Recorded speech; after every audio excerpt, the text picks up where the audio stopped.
3 Français engagés dans l'organisation État islamique tués en Afghanistan.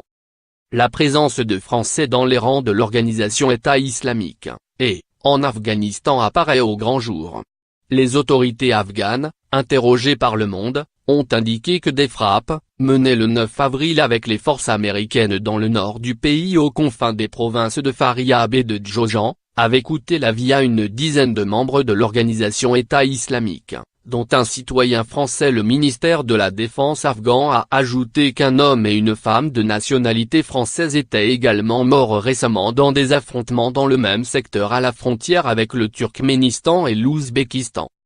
Ces déclarations officielles doivent encore être étayées par des éléments précis d'identification grâce à la collecte d'éléments sur place, puis à leur analyse par les services de renseignement occidentaux présents en Afghanistan. Selon une source diplomatique occidentale contactée à Kaboul, ce type d'élimination par la voie aérienne ne facilite pas la reconnaissance des corps, et il convient d'être prudent.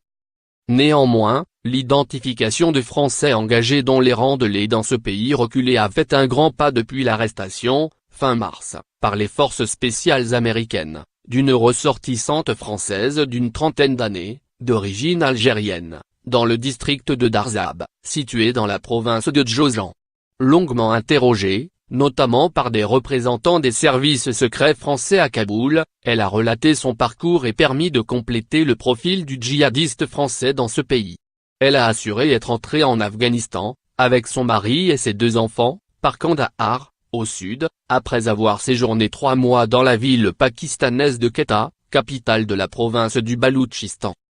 Cette famille ne viendrait pas du territoire irako-syrien, où l'organisation État islamique a été défaite ces derniers